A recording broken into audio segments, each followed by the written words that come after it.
l'exposition à des images idéalisées de corps minces qui sont valorisées par la société, que ce soit sur les réseaux, que ce soit dans les films, que ce soit dans les séries, sur les pubs, etc., ça va majorer l'insatisfaction corporelle qu'on peut avoir. Donc pour moi, la société, elle est en partie quand même grandement responsable de ces images qui sont peu diversifiées.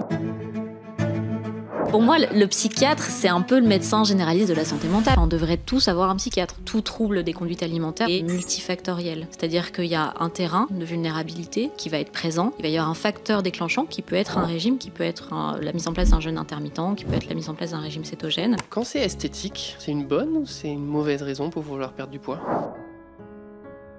Il y a une envie de retourner dans une norme, finalement, avec cette idée qu'un corps idéal serait un corps mince. Très très peu de gens ont une satisfaction totale de leur corps. Et cette recherche, elle est en fait un petit peu illusoire. Quand on est un peu en relation avec des personnes dans le milieu du sport, etc., qui peuvent être assez musclées, on se rend compte que même eux, ils n'ont pas une satisfaction de leur corps. La lassitude, ça peut nous enfermer aussi dans des choses où on n'écoute plus trop ses sensations, parce qu'on mange par habitude les mêmes choses, les mêmes quantités. Et que la curiosité, ça aide toujours à se remettre un peu en question. C'est celui-là, c'est celui avec qui je vis. Alors soit je suis un peu son ami toute ma vie, et puis je fais avec, parce qu'il sera toujours avec moi. Soit je lutte toute ma vie contre lui et je lui fais la guerre, et auquel cas, je risque peut-être d'en souffrir, quoi. Est-ce que selon toi, le meilleur moyen de perdre du poids, c'est de faire un régime ? Alors, je vais être assez catégorique. Pour moi, non. Déjà, pourquoi perdre du poids ? Est-ce qu'on en a besoin ? Enfin, ça pose plein de questions. Mais dans tous les cas, les régimes amaigrissants, les régimes qui ont pour but de faire perdre du poids, c'est néfaste. C'est néfaste pour la santé, à court terme, à long terme, et on sait que c'est pas efficace à long terme. Oh, t'as ouvert 2 tiroirs qui me plaisent. Régime et pourquoi perdre du poids. On met pourquoi perdre du poids, on a parlé un peu des objectifs pour tout à l'heure, ça te va ? Parce que c'est un sujet qui m'intéresse. Et on décline un petit peu sur les régimes. Pourquoi t'es contre les régimes du coup ? Alors, je suis contre les régimes amaigrissants, c'est important de préciser, parce que après, il y a des régimes alimentaires qui sont prescrits d'un point de vue médical pour certaines maladies, donc ça, c'est encore autre chose. Je suis contre les régimes amaigrissants parce que moi, je m'occupe de personnes qui souffrent de troubles alimentaires ou de désordre de la prise alimentaire, et c'est un des facteurs de risque principal de développer ce type de troubles. Et parce que, en fait, c'est un problème de notre société d'aujourd'hui, en fait, de vouloir mettre en place absolument des régimes pour contrôler la silhouette, contrôler le poids, contrôler l'apparence. Et il y a eu des études qui ont été menées. Il y a l'étude de l'ANSES en 2011 qui va en fait étudier 15 régimes différents, amaigrissants, encore une fois, de différents types. Alors, il y avait des régimes cétogènes, il y avait des régimes hyperprotéinés, enfin voilà, il y avait plein de choses. Et ils ont mis en avant en fait des effets néfastes pour le corps, en fonction du type de régime, en fonction des restrictions qu'il va y avoir en lien avec le régime, et montrer qu'en fait, au long cours, il n'y avait pas d'impact positif sur la perte de poids. C'est-à-dire qu'au long cours, ils constataient qu'il y avait 80% à peu près des personnes qui reprenaient le poids qu'ils avaient perdu au début, donc à court terme, effectivement, on perd du poids à court terme, mais sur le long cours, en fait, on n'en perd pas. Et au final, on a d'autres manifestations à côté, des fois des changements un petit peu du métabolisme, des fois des changements au niveau des habitudes alimentaires, des comportements alimentaires, qui fait qu'on peut peut-être même prendre finalement plus de poids après un régime que si on n'en avait pas fait. Du coup, ça pose un petit peu la question de la fatalité. Ouais. Est-ce que si finalement on est en surpoids, on est amené à rester en surpoids parce qu'en fait, il n'y a pas de solution ? Si, enfin, il y a des solutions. En tout cas, la question déjà, c'est est-ce que je suis en surpoids de façon physiologique ? Donc, est-ce que c'est mon poids de forme, finalement, mon poids physiologique ? Parce qu'il y a des personnes qui sont dits en surpoids du fait de leur IMC, indice de masse corporelle, qui correspond finalement juste à un chiffre, à des normes qui ont été mises en place, mais ça ne correspond pas à tout le monde. Il y a des personnes qui vont être au-delà du coup de l'IMC et qui vont être dans leur poids de forme. Donc ça pose pas problème. Et dans ces cas-là, c'est plutôt contre-indiqué l'idée de vouloir perdre du poids si c'est son poids d'équilibre. Et pour les personnes qui seraient au-dessus de leur poids de forme, au-dessus de leur poids physiologique, il y a d'autres méthodes que des régimes restrictifs, que des régimes amaigrissants pour pouvoir peut-être retrouver le poids d'équilibre. J'aime pas trop dire pour mincir, pour perdre du poids. C'est vraiment l'idée de retrouver l'équilibre en fait. Et retrouver l'équilibre, ça va passer par aussi le questionnement de pourquoi est-ce que j'ai pris du poids, pourquoi est-ce que je suis au-dessus de mon poids de forme. Des fois, c'est parce on souffre de troubles alimentaires. Des fois, c'est de l'alimentation émotionnelle. Des fois, c'est en lien avec d'autres maladies, métaboliques ou autres. Donc, il faut aussi repérer ça. Des fois, c'est aussi parce que je ne sais plus écouter ma sensation de faim, ma sensation de satiété. Donc, il y a plein de choses qui peuvent être travaillées pour justement retrouver un poids d'équilibre. Et justement, si on a des gens qui nous regardent et qui se demandent s'ils sont à leur poids d'équilibre, s'ils sont à leur poids physiologique, comment est-ce qu'on peut répondre à cette question ? Alors, c'est le poids dans lequel on va être stable, on va dire. Alors, quand je parle de stable, c'est pas un chiffre précis, on ne reste pas sur un seul chiffre. Le poids, il varie de façon naturelle. C'est la toupie qui tourne mais qui reste droite ? C'est ça, à peu près.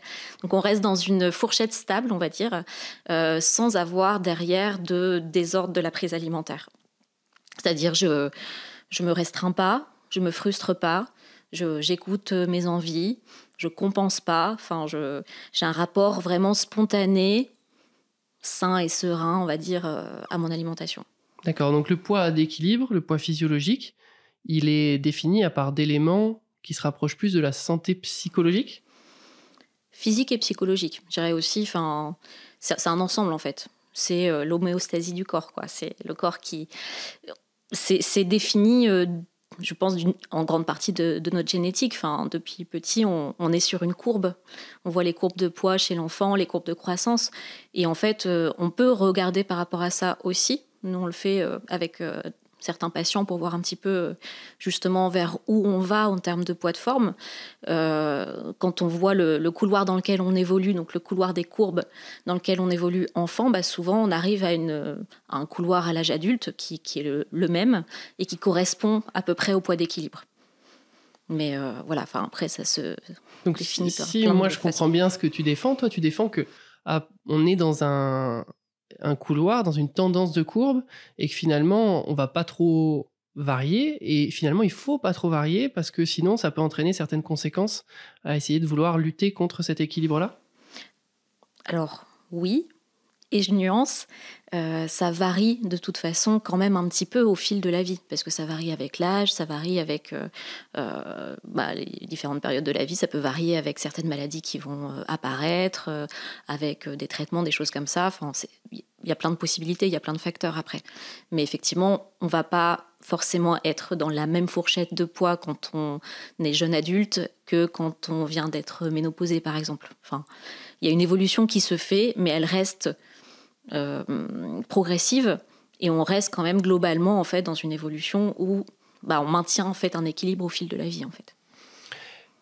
Avec ce point de vue, comment tu fais pour appréhender quelqu'un ? On doit tourner une vidéo sur le foie gras. Par exemple, quelqu'un à qui on vient de diagnostiquer un foie gras.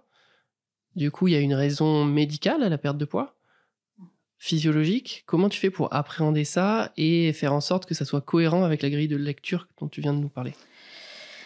C'est pas simple. C'est vraiment des questions qui sont hyper intéressantes parce que il y a des situations dans lesquelles la santé fait qu'on a besoin finalement de retrouver un poids d'équilibre.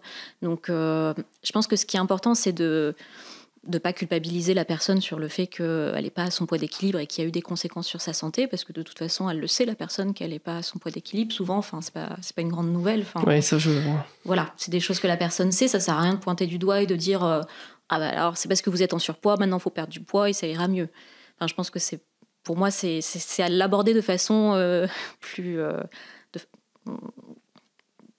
en tout cas, avoir les mots les plus adaptés possibles pour pouvoir expliquer à la personne que c'est pas de sa faute, qu'il y a des choses qui sont possibles et pareil que ce que je disais tout à l'heure, en fait, en fonction de la personne et de son parcours et du pourquoi est-ce qu'il est arrivé dans cette situation-là, il faut essayer de mettre en place des stratégies qui correspondent en fait à ce qui lui parle, ce qui a fait qu'il s'est retrouvé dans cette situation.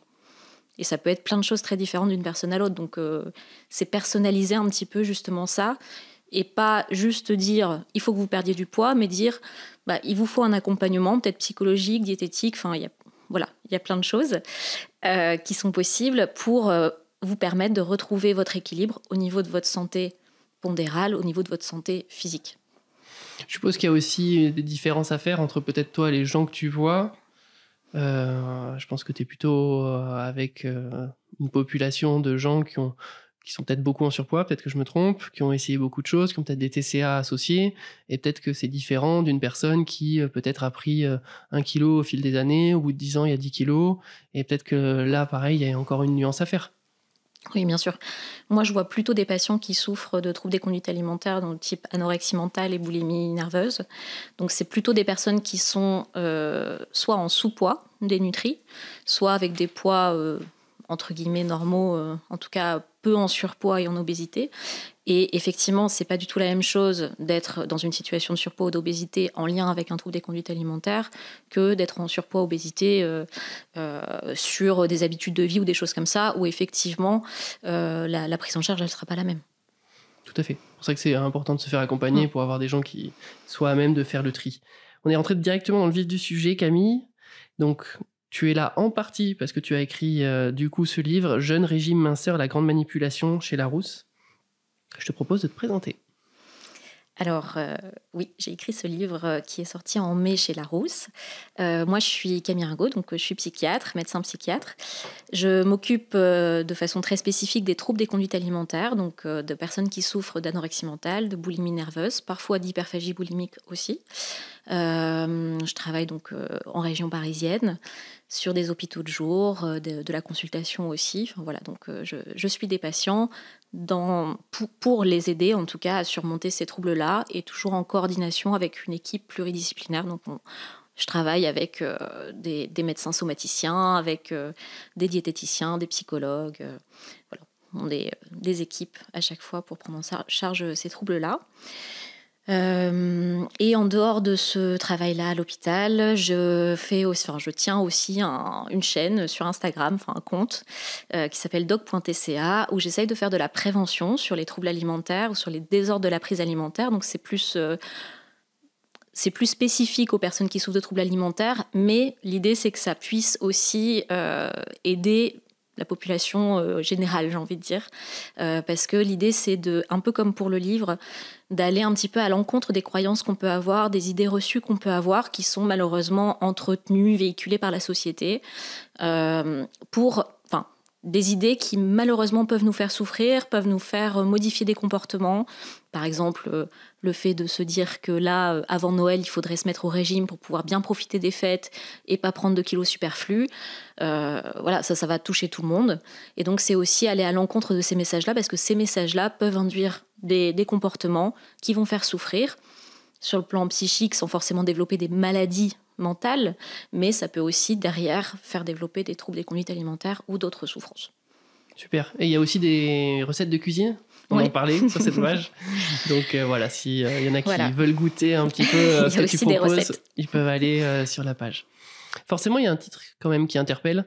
La grande manipulation. Tu nous disais tout à l'heure que les gens, pour toi, c'est important de leur faire comprendre qu'ils ne sont pas responsables du fait d'être en surpoids. Est-ce que tu trouves que notre société a, d'une manière générale, une responsabilité qui est importante dans cette prise de poids, avec toutes ces images de minceur qui nous sont imposées de manière inconsciente tout le temps, partout ? Oui, je pense qu'il y a une part de responsabilité de notre société qui va accentuer du coup tous ces phénomènes, et qui va véhiculer quand même des messages très pro-minceur, pro-musculation. Voilà, c'est un peu ce que je dis dans le livre, c'est un peu ce que j'essaye de aussi contrer sur les réseaux sociaux. C'est de dire que malheureusement, tous les messages qui nous entourent et qui sont là depuis qu'on est petit, qui sont martelés à droite à gauche et qui ne changent pas beaucoup, peuvent faire que on internalise, on banalise un idéal de minceur, c'est-à-dire qu'on considère un corps idéal comme celui d'un corps mince, qui serait mince, musclé, tonique, etc., en lien avec les messages de la société. Et à force d'internaliser ça, en fait, de prendre ça comme pour argent comptant, on va dire, on finit par possiblement être insatisfait de sa silhouette, insatisfait de son corps, et ça peut derrière induire une souffrance psychique, des conduites particulières pour pouvoir essayer d'accéder à ce corps en fait idéalisé, mais qui finalement est complètement déconnecté de la réalité. des corps, de la physiologie du corps, des poids de forme, de la santé même. Et je pense que ça, on le sait, hein, on le voit avec certaines études, que l'exposition à des images idéalisées de corps minces qui sont valorisées par la société, que ce soit sur les réseaux, que ce soit dans les films, que ce soit dans les séries, sur les pubs, etc., ça va majorer l'insatisfaction corporelle qu'on peut avoir. Ou en tout cas, ça peut induire une insatisfaction corporelle.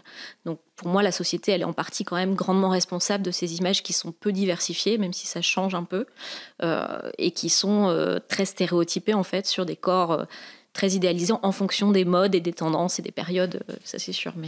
Ce qui est très compliqué, je trouve, avec cette notion-là, c'est que la société, c'est toi, c'est moi, c'est nous. Ouais. Donc, de manière consciente, ce que tu viens de dire, tout le monde est d'accord avec ça. Mais de manière inconsciente, je pense qu'on va tous se laisser avoir, où on va avoir une image et on va être plus attiré vers cette pub indirectement, et on ne verra pas les messages qu'il y a derrière, on ne verra pas les ficelles qui ont été tirées. Ça c'est dur, il y a cette différence de conscience, d'inconscient, et on est la société, donc quelque part, même si on dénonce, on entretient aussi ce schéma-là. Complètement, parce que en fait, ce que je disais tout à l'heure, quand on internalise, on banalise, on se rend même plus compte finalement que on a ces automatismes-là où on va être plus attiré par certains corps, certaines images, certaines publicités, parce que y a peut-être des aspects esthétiques derrière ou des choses comme ça. Et alors, prendre conscience, c'est pour moi la première étape. Après, aller à l'encontre, c'est encore autre chose. Essayer de mettre en place des choses pour critiquer ça et prôner aussi la diversité corporelle, ramener un peu de réalité parmi toutes ces images.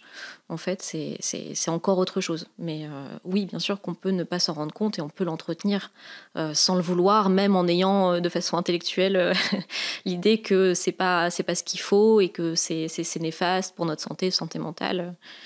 Donc c'est pas simple. Stop, je coupe cet entretien pour vous annoncer une bonne nouvelle. Cela fait maintenant 2 ans qu'on reçoit des experts de la santé pour parler de sport et de nutrition. Avec Raph, on a sectionné les 7 conseils les plus précieux sur comment perdre du poids après 50 ans, partagés par des experts reçus sur notre chaîne.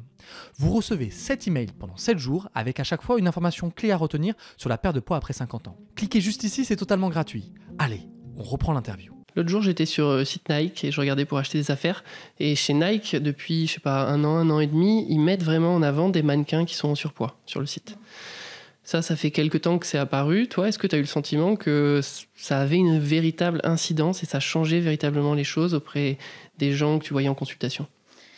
Alors, non, j'ai pas eu l'impression que ça ait un impact chez mes patients, chez les patients que j'ai pu voir.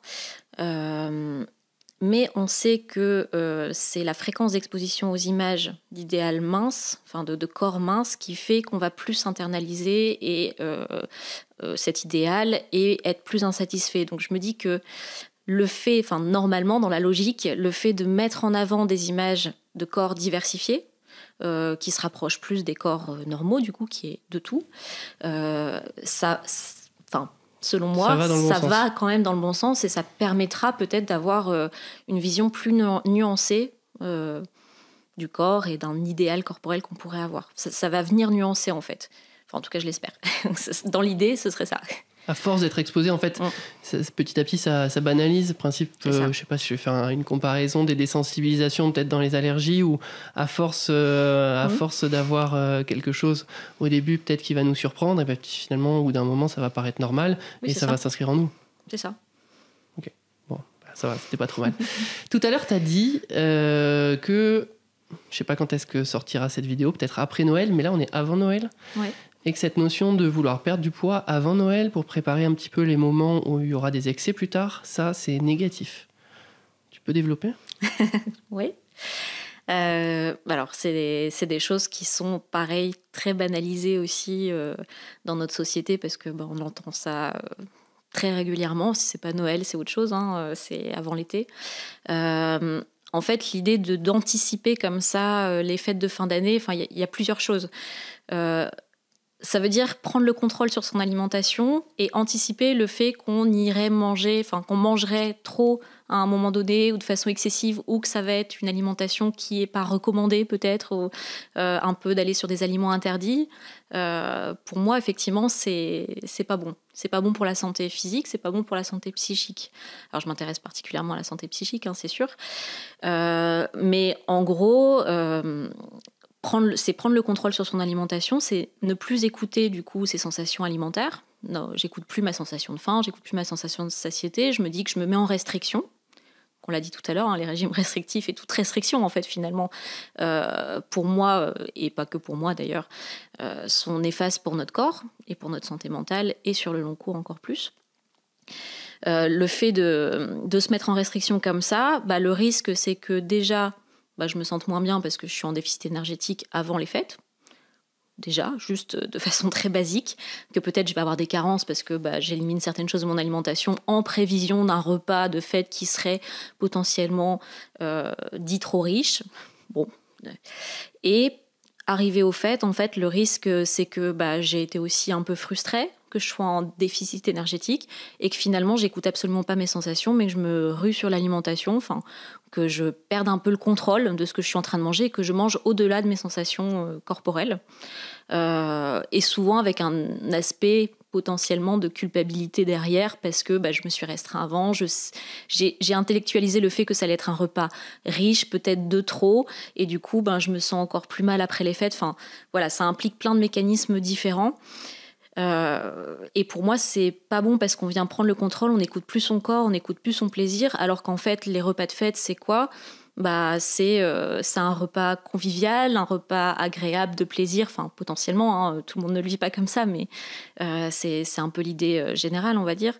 Et si j'écoute mon corps, si j'écoute mes envies, je ne vais pas être dans l'excès ou quoi que ce soit, en fait. Je vais juste profiter de l'alimentation qui sera devant moi, profiter du moment, et mon corps derrière, si j'ai mangé différemment de mes habitudes alimentaires, plus gras, plus sucré, j'en sais rien, puisque ça, effectivement, ça arrive, plus d'alcool. Derrière, je vais me réguler, mon corps va se réguler seul. Et il n'a pas besoin d'une anticipation de la régulation, ni a posteriori d'avoir une régulation par des détox, pareil, des régimes, des jeûnes qui vont aussi fleurir après les fêtes.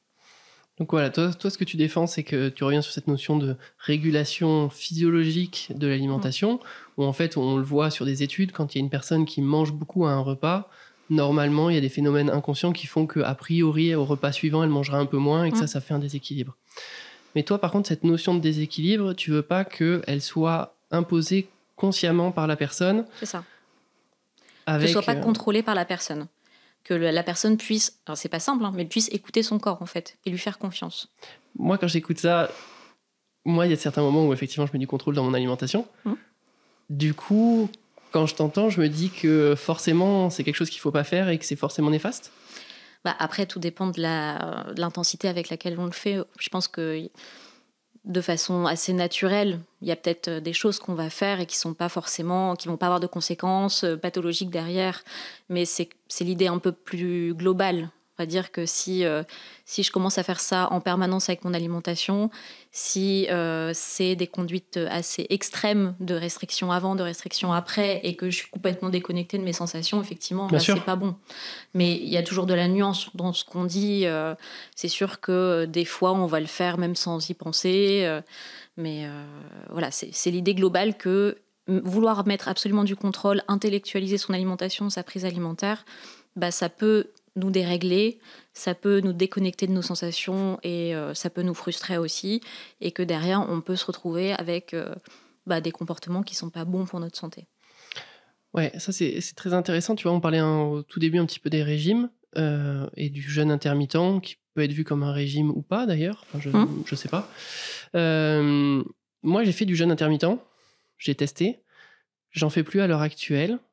Je me suis rendu compte que je perdais pas forcément du poids en faisant du jeûne intermittent parce que du coup, je devais effectivement manger plus à d'autres moments de la journée, vu que j'avais mon poids qui restait le même.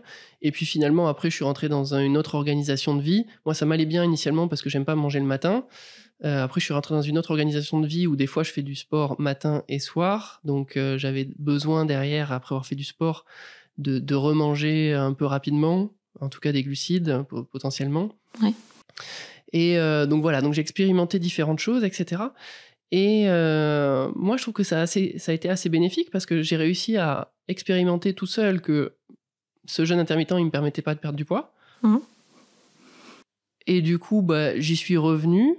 Ça m'a permis de déconstruire un certain nombre de mythes, notamment le fait que je pouvais faire du sport en étant à jeun, chose que initialement j'aurais pas pensé, etc.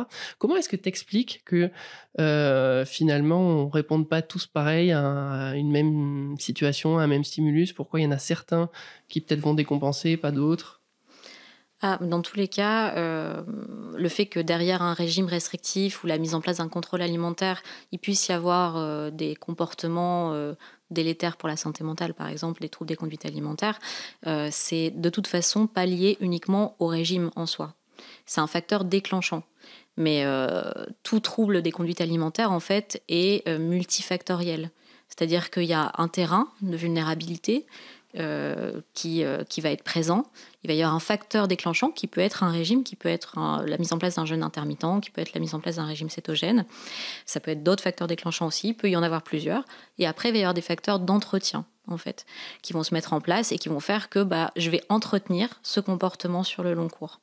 Par exemple, on imagine, facteur de vulnérabilité, ça va être par exemple l'insatisfaction corporelle.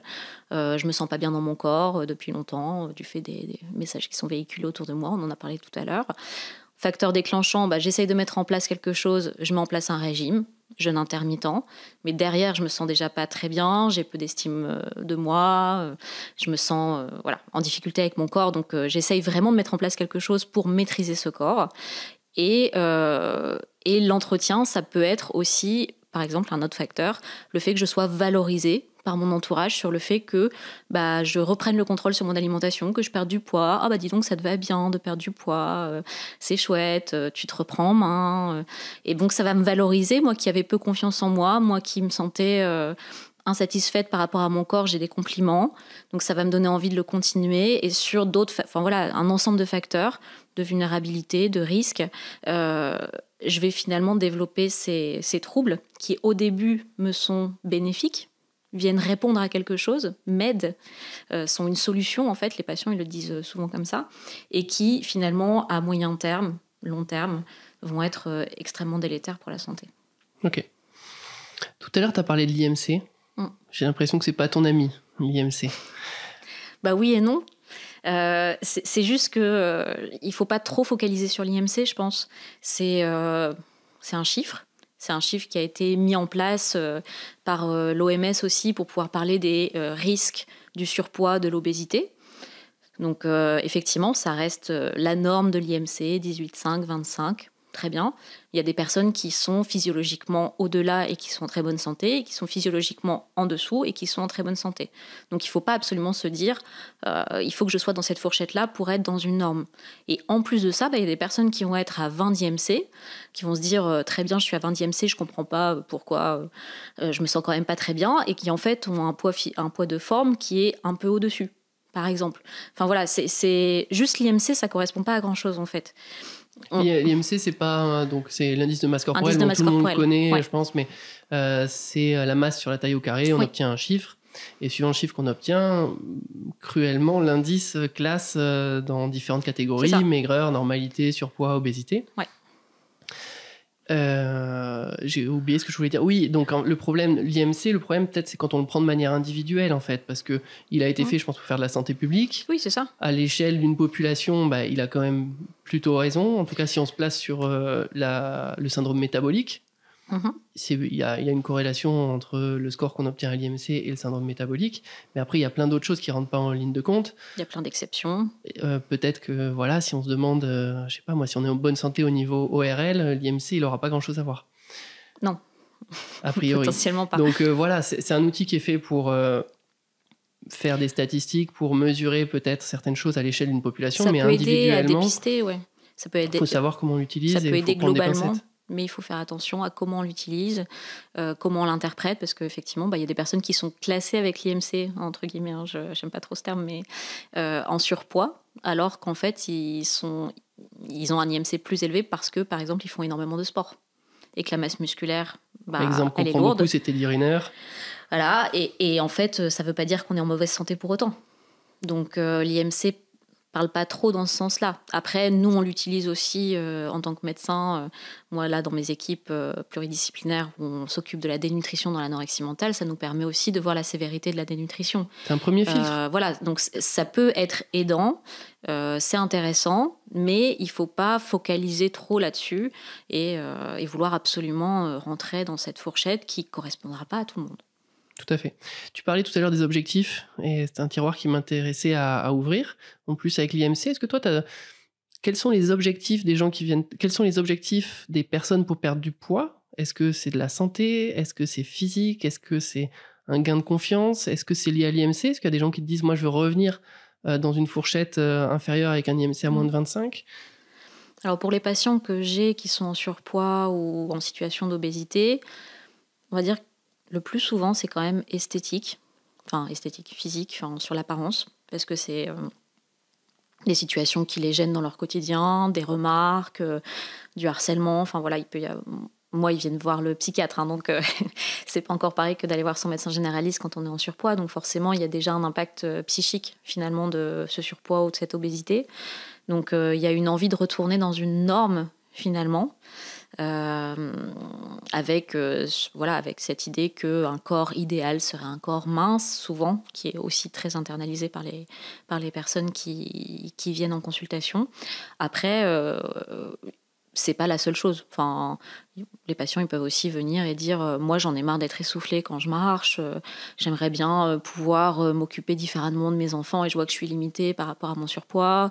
J'aimerais bien reprendre le sport pareil, c'est quelque chose que je peux pas faire actuellement. Il y a plein de contraintes. Être en meilleure santé, ça passe pas forcément que par la perte de poids. Non. Tu peux arrêter de boire, oui. On peut arrêter de fumer, on peut débuter une activité physique, on peut... Bien sûr. Ouais, il y a pas mal d'éléments, mal de modifications d'habitudes de vie qui permettent d'améliorer sa santé. Oui, si l'objectif c'est d'améliorer sa santé, effectivement... Mais t'as vraiment beaucoup de gens qui viennent avec cet aspect santé en premier ? Non, la principale source de motivation, souvent, c'est la souffrance psychique qui va avec le surpoids et l'obésité, en lien avec les remarques qu'on peut avoir sur l'extérieur, et puis le dégoût de soi, en fait. Souvent, les patients, ils disent moi, je me dégoûte, je veux perdre du poids, et donc j'ai essayé 10 000 régimes pour essayer de perdre du poids, et ça n'a jamais marché. C'est souvent comme ça que ça arrive en consultation. Ouais, là, on est déjà dans des sujets qui sont très profonds, quand même. Hein. Quand c'est esthétique... C'est une bonne ou c'est une mauvaise raison pour vouloir perdre du poids ? Moi, je dirais que c'est une mauvaise raison pour vouloir perdre du poids parce que c'est le point santé qui est le plus important et en même temps, on ne peut pas non plus se défaire complètement de cette société qui nous a mis ces images en tête. On ne peut pas en vouloir aux personnes de vouloir accéder à un corps idéal qui nous a été martelé et de se sentir mal dans leur corps aujourd'hui. Je comprends complètement que les personnes, elles veuillent atteindre quelque chose d'autre. Mais pour moi, effectivement, l'objectif, cette raison-là pour perdre du poids, elle est pas saine pour la personne. Et l'idée, ce serait plutôt de l'amener à d'autres raisons, de peut-être retrouver le poids d'équilibre, donc pas forcément de perdre du poids, avoir, mais de retrouver son poids d'équilibre pour être en meilleure santé et en meilleure santé psychique et peut-être travailler un autre aspect à côté qui est de pouvoir accepter son corps tel qu'il est physiologiquement, de pouvoir travailler sur cet idéal de minceur qu'on a en tête et qu'on a internalisé, pouvoir critiquer ça, pouvoir amener une critique par rapport à ces images-là, à ce corps idéal-là, et peut-être essayer aussi de se recentrer sur qu'est-ce que mon corps me permet de faire, qu'est-ce qu'il est, qu'est-ce qui est important pour moi, c'est quoi mes valeurs, d'essayer aussi de décentrer la personne du physique vers des choses différentes par rapport à son corps. Donc en fait, tu prends ça un petit peu comme une porte d'entrée, et puis tu regardes si tu peux pas essayer de basculer sur autre chose. Ouais. Okay. Oui. Donc tu essaies quand même de switcher cet aspect-là. Mais c'est l'aspect esthétique, il est quand même très compliqué, je pense que...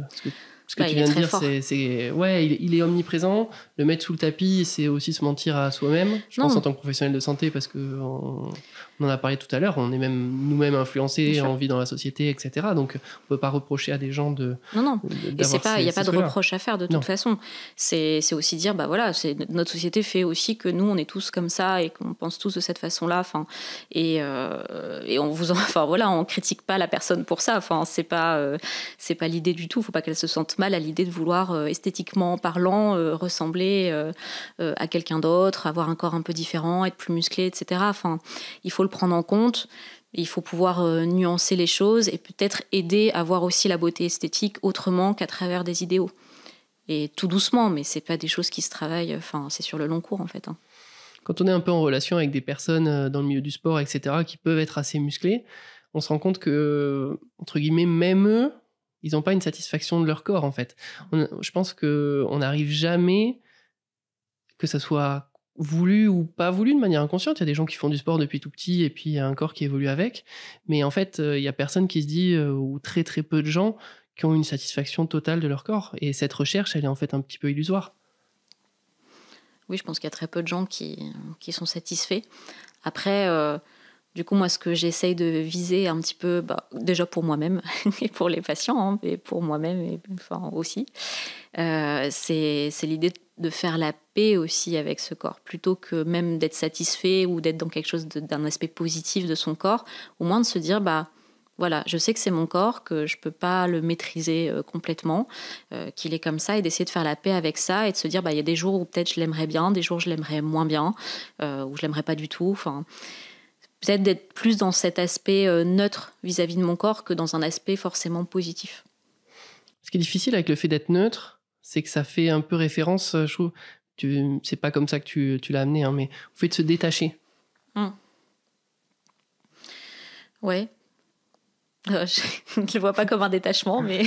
Non, mais je pense pas. Toi, oui, je comprends ce que tu veux dire. Je pense qu'on peut pas se détacher. Il y a toujours des hauts et des bas. L'idée, c'est pas d'être déconnecté non plus de son corps complètement, parce que on vit avec.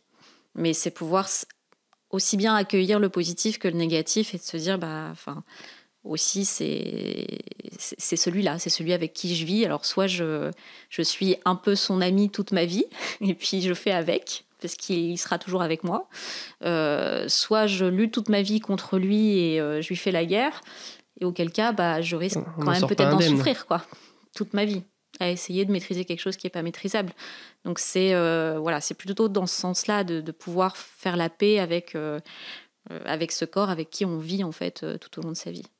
Dans le même ordre d'idée, tu penses quoi tu peux nous parler un petit peu de toutes ces relations entre le cerveau, la faim, et voir un petit peu qu'est-ce qui prédomine, qu'est-ce qu'il faut écouter, et comment on se place vis-à-vis de ça? Vaste sujet. Non, mais par rapport aux signaux que notre corps nous envoie, parce que ce que je dis beaucoup, c'est effectivement de ne pas être dans l'intellectualisation de la prise alimentaire, de pouvoir écouter son corps. Et écouter son corps, du coup, c'est savoir écouter les signaux de faim, de satiété, de rassasiement. Notre corps est plutôt bien fait, donc il nous envoie quand même les bons signaux, souvent, depuis qu'on est né. Depuis qu'on est tout petit. La faim, ça vient nous dire que on a besoin d'énergie. Donc c'est un signal qui va être envoyé par notre corps, qui va se manifester par plein de façons différentes, mais le tiraillement dans l'estomac, la fatigue, on a des ressentis en tout cas corporels qui fait que on ressent la faim. Pouvoir écouter cette faim-là, c'est hyper important.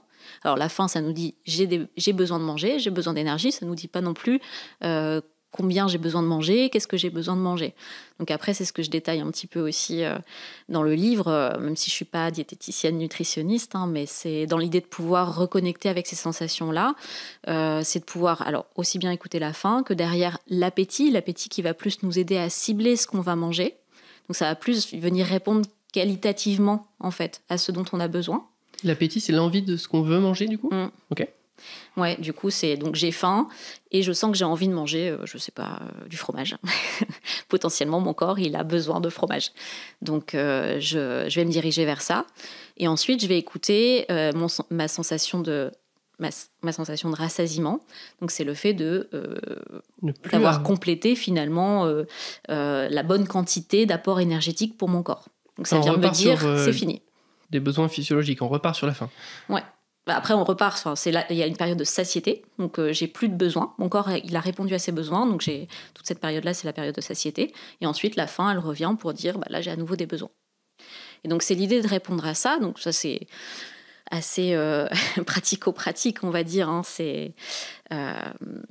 Mais c'est déjà hyper important et c'est des choses qu'on fait pas bien. Finalement, mais des petits, finalement, tout petits, on y répond assez bien. On voit que les enfants, ils arrivent à s'autoréguler, à répondre à leur faim, à leur satiété. Ils pleurent, ils ont faim, ils pleurent, ils ont plus faim. Ils pleurent, ils ont plus faim, ils veulent plus manger, ils finissent pas leur assiette parce qu'ils ont plus faim.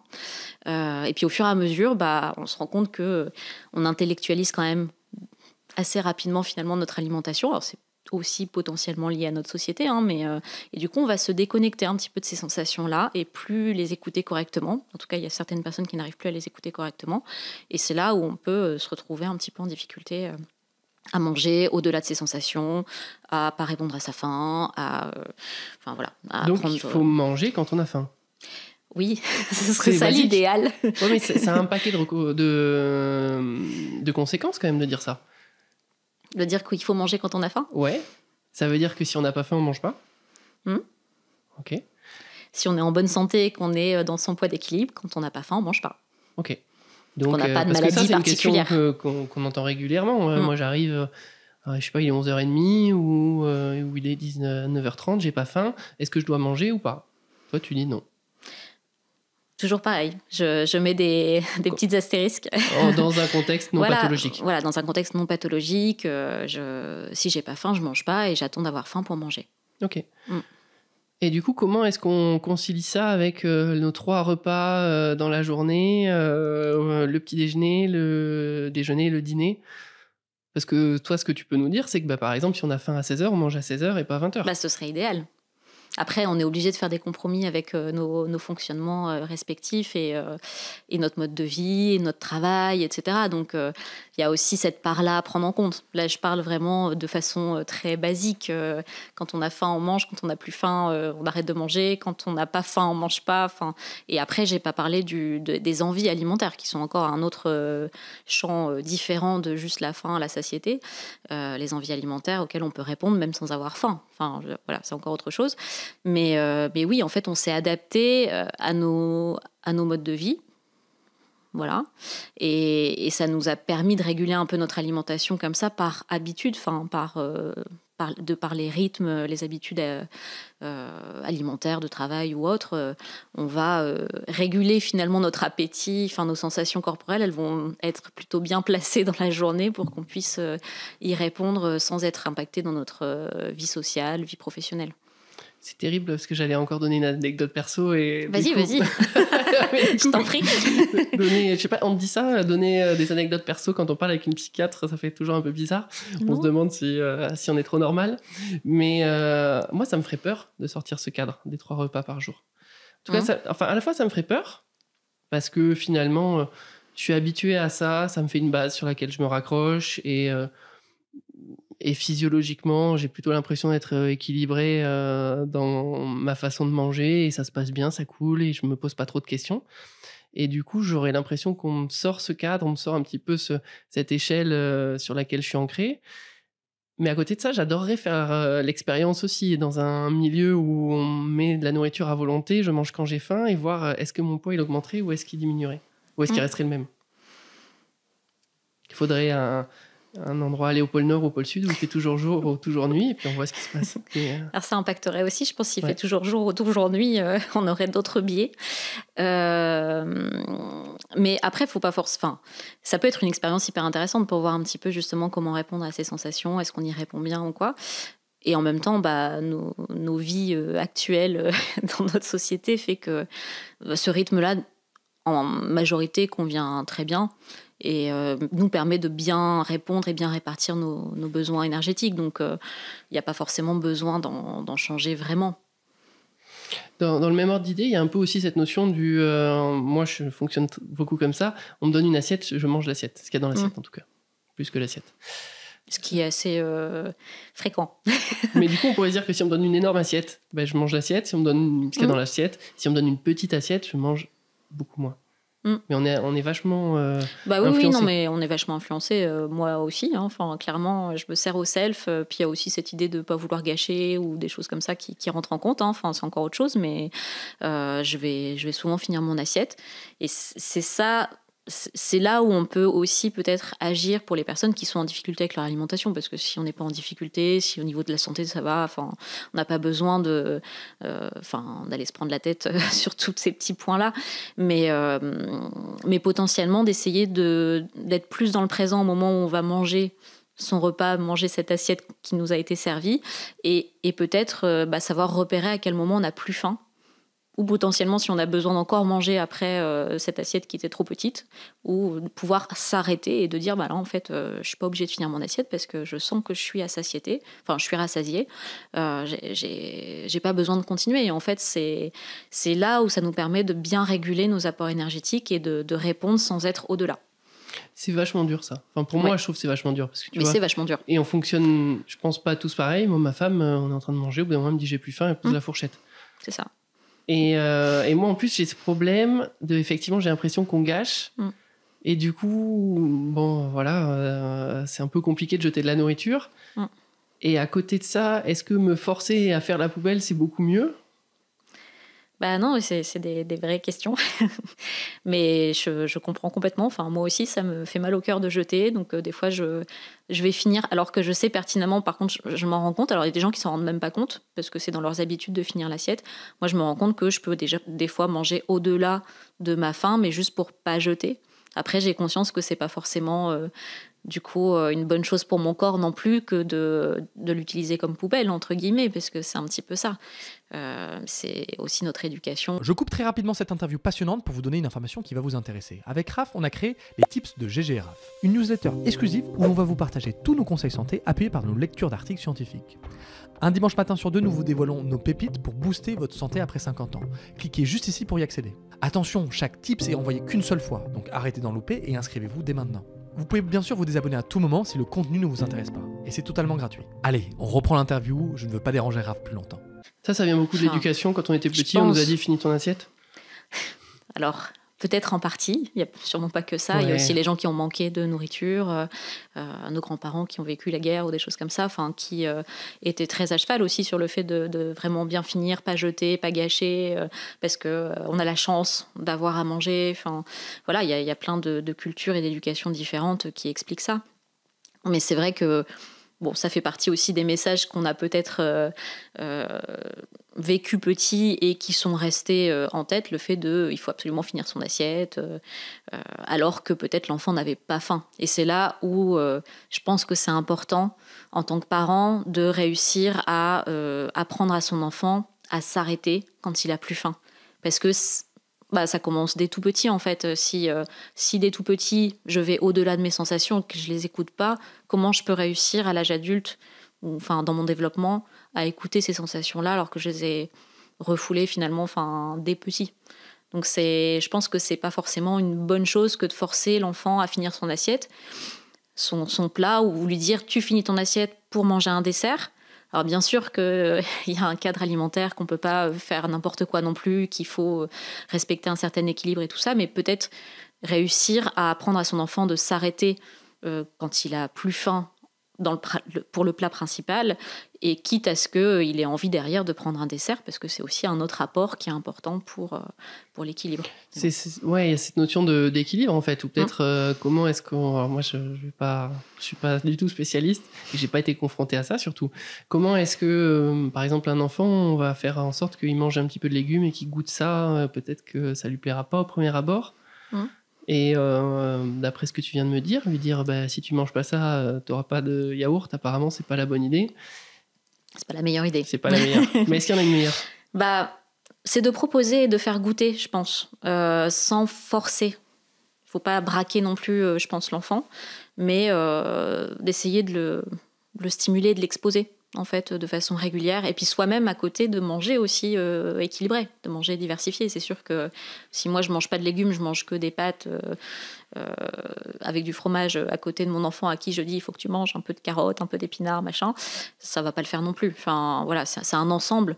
Après, voilà, demander de goûter, je pense que c'est important. Et puis expliquer en quoi c'est important aussi de manger de tout.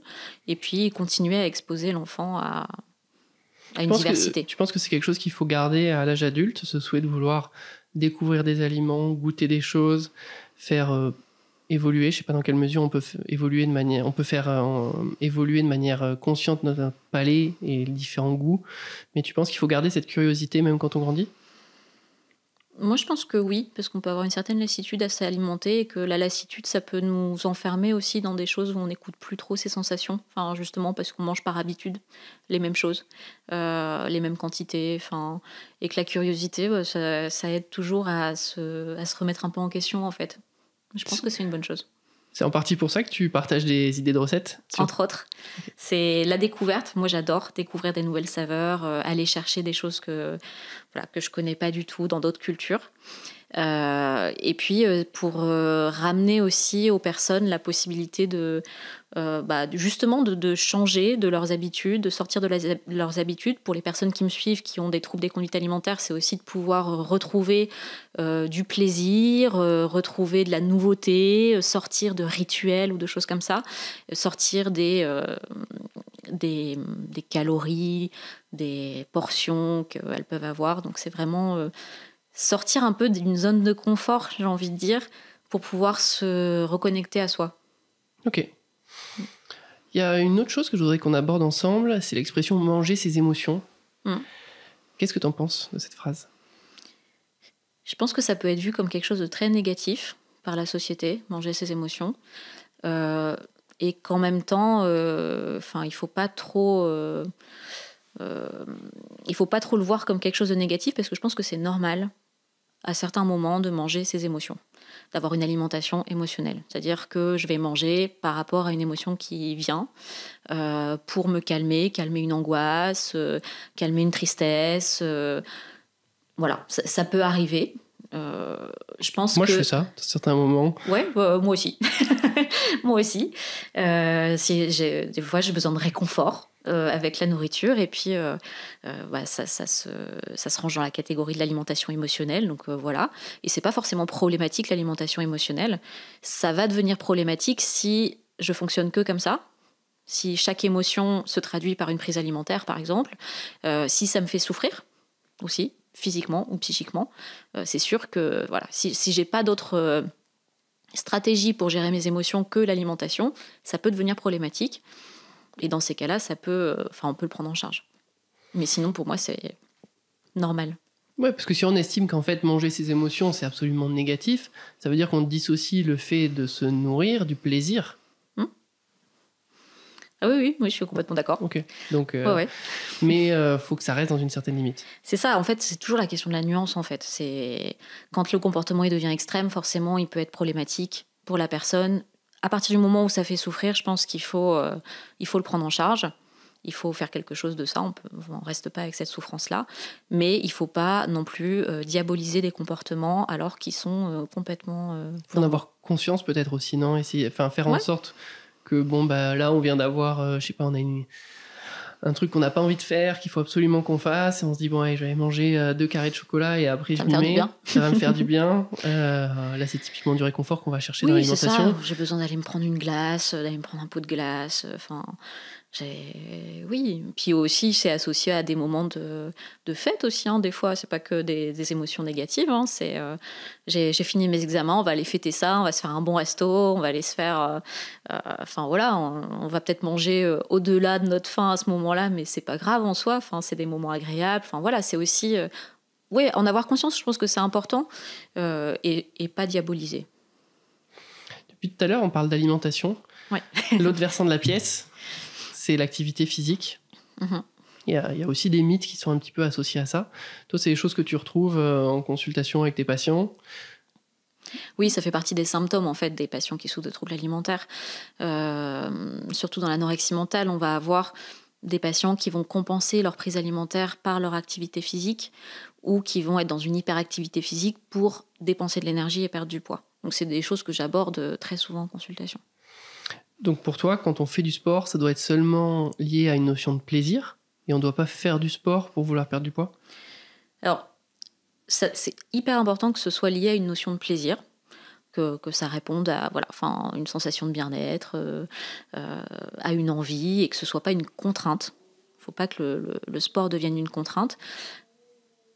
Pour moi, effectivement, en tout cas pour les patients, c'est nécessaire que ce soit dissocié d'un contrôle corporel pour perdre du poids. Après, voilà, je mets des nuances par rapport à ce que je dis, parce que on peut avoir envie de se muscler d'une certaine manière pour un sport, pour des performances ou des choses comme ça, et auquel cas on est quand même dans un peu le contrôle corporel. Faire la part des choses, est-ce que c'est bien, est-ce que c'est pas bien, bon, ça c'est d'autres débats. Il faut être aligné avec ses objectifs. Il faut être aligné avec ses objectifs et ne pas se mettre en danger. Par contre, être toujours dans la pratique d'une activité sportive dans le but de contrôler un poids ou pour permettre de manger, je considère que c'est pas une bonne façon de faire une activité physique. Bouger plus pour manger plus ? Ouais, non. Ça te plaît pas ? Non, ça me plaît pas trop. Pas vraiment. Et même pourtant, si on mange plus quand on bouge plus. C'est ce que j'allais dire. Si on écoute ses sensations. T'as quand même plein de gens qui se retrouvent dans cette situation-là, où en fait, les gens qui font beaucoup de sport et qui ont un poids stable, inconsciemment... Oui. Mais ils écoutent leurs sensations. Ouais. Si je bouge plus, je mange plus. C'est logique.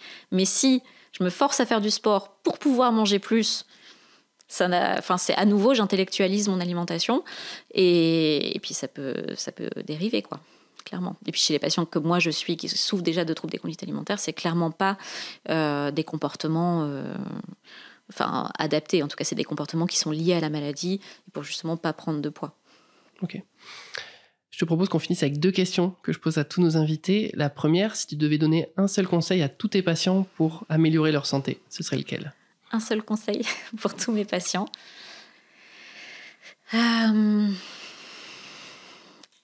C'est dur comme question. On t'autorise 2, si tu veux. Parce que j'ai des patients très différents les uns des autres, mais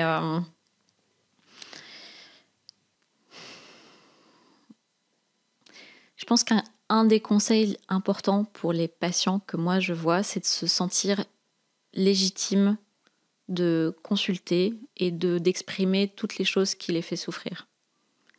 Alors, ça décale un peu de l'alimentation, de l'activité, tout ça, mais souvent les personnes ont peur ou se sentent pas légitimes ou pas suffisamment malades pour pouvoir consulter ou mettre en place des choses. Et je pense que ça, c'est hyper important de dire qu'il n'y a pas... tout le monde est légitime. En fait, à partir du moment où il y a quelque chose qui fait souffrir, il faut mettre en place des soins et il faut pouvoir en parler librement. T'estimes qu'on n'a pas dépassé ça, il y avait ce tabou un petit peu d'aller consulter un psy, et moi je vois encore chez mes patients finalement. Je pense qu'on n'a pas encore... ça va mieux. Typiquement, l'homme de plus de 50 ans, quand même, il a du mal à franchir, je pense, la porte d'un cabinet. Oui. Et pas que, mais oui. On n'a pas dépassé ça, en fait, clairement, mais même si on en parle de plus en plus, on ouvre sur la santé mentale, on déstigmatise beaucoup, c'est un gros travail. Mais alors peut-être que ça parle plus aux jeunes qui vont plus aller consulter, du coup, qui vont être un peu plus ouverts, un peu plus libres pour aller vers des psys, vers des soins. Mais effectivement, les personnes un peu plus âgées vont aussi rester dans cette stigmatisation-là, la peur du psychiatre, la folie. Je vais pas aller voir un psychiatre quand même, je suis complètement... Enfin, voilà, c'est les fous qui vont voir le psychiatre, c'est pas moi, parce que je souffre de mon alimentation, de mon poids, de mon image, ou des choses comme ça. Alors qu'en fait, si. En fait, la psychiatrie, ça concernerait tout le monde, j'ai envie de dire. Pour moi, le psychiatre... Tu me rassures par rapport à ce que j'ai dit tout à l'heure, ça me fait plaisir. Mais oui, mais pour moi, le psychiatre, c'est un peu le médecin généraliste de la santé mentale. On devrait tous avoir un psychiatre. On devrait tous y aller ? Ouais, je pense. Pas forcément aux mêmes fréquences les uns les autres, en fonction de nos problématiques, mais comme chez le médecin généraliste d'ailleurs. Et tu crois qu'on serait tous bien reçus chez un psy si je vais le voir et je lui dis voilà, c'est pour être sûr que tout va bien. Et puis j'ai vu la lumière un petit peu. Je me suis dit que ça pouvait être cool de rentrer, de venir vous voir. J'aimerais bien que ce soit le cas. Je ne dis pas que ce sera forcément le cas parce que malheureusement, on n'est pas assez de soignants. On n'est pas assez de médecins, puis on n'a pas tous cette même culture aussi, cette même envie. Mais moi, je prône vraiment ça, qu'on puisse tous avoir accès, quelle que soit l'intensité de nos souffrances ou la non-souffrance même, de pouvoir consulter un psychiatre ou un psychologue pour sa santé mentale, comme on consulte un médecin généraliste. Ok, très sympa. Deuxième question, toi, qu'est-ce que tu as mis en place récemment dans ta vie pour être en meilleure santé ? Qu'est-ce que j'ai mis en place dans ma vie pour être en meilleure santé ? Alors récemment, du coup, je suis enceinte, ça se voit, je pense. Je sais pas. Peut-être ça se voit. Et du coup, j'ai mis en place quelques petites actions quand même par rapport à cette grossesse, dont le fait de me remobiliser parce que avec mon travail, je bouge pas beaucoup, mis à part pour aller au travail. Je marche un peu, mais je fais plus de sport. Donc là, je me suis remise à faire un petit peu de yoga, d'étirement, de relaxation pour accueillir ce petit être qui grandit. Donc voilà, concrètement, c'est ce que j'ai mis en place pour moi. T'aimerais essayer de continuer ça après ? J'aimerais beaucoup, ouais. Je pense que c'est quelque chose qui me manque dans ma vie et que je faisais avant et que j'ai perdu de vue avec toutes les activités qu'on a et les rythmes qu'on a. Mais je pense que c'est hyper important de prendre soin de soi, de se reconnecter aussi à soi. Et le yoga, ça me parle, j'aime beaucoup et j'aimerais vraiment continuer ça. Faut vraiment, ça c'est quand même ce que tu disais tout à l'heure, il faut vraiment faire quelque chose qui plaît. Ouais, c'est ça. Si c'est du curling, faites du curling. Et si c'est du yoga, faites du yoga. Et voilà, si vous voulez courir, moi, c'est quelque chose de doux, qui me demande pas d'aller dans la performance ou des choses comme ça. Je l'ai fait par le passé. Aujourd'hui, c'est pas ça que j'ai envie. Ça a l'air de fitter avec ton caractère, je trouve. Merci beaucoup, Camille. Ah, attends. Pour tous ceux qui veulent te retrouver, où est-ce qu'ils peuvent aller ? Alors, pour me retrouver, ils peuvent aller sur mon compte Instagram, doc.tca. doc.tca. Et puis, après, on peut me retrouver à l'hôpital, mais pour des cas très particuliers. Où on peut te retrouver dans ton livre ? Et on peut me retrouver avec mon livre, du coup, aux éditions Larousse, qui est sorti au mois de mai, qui est toujours disponible dans les librairies et sur la Fnac. Enfin, voilà. Plus dans le livre, c'est qu'il y a des références bibliographiques, donc il y a tout quand même qui est... Tout est sourcé. Tout qui est appuyé par des études scientifiques. En fait, ouais, c'est ça. L'idée, c'était vraiment pas de dire je sors des informations de mon chapeau. Donc, je vous ai mis les sources, les études qui m'ont permis en fait d'expliquer tout ce que j'avance. Et j'espère que les personnes pourront, à travers ce livre, déconstruire un petit peu certaines croyances et les aider à mieux vivre, du coup, avec leur corps, leur tête et leur assiette. Et se reconnecter un petit peu avec leurs sensations. C'est ça, se reconnecter avec leurs sensations, leurs envies, leurs plaisirs. Merci beaucoup, Camille. De rien.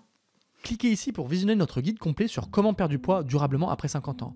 On a passé des mois et des mois à lire des articles scientifiques à ce sujet pour vous proposer cette vidéo exceptionnelle. Regardez-la et faites-nous un retour franc dessus. À tout de suite dans cette vidéo.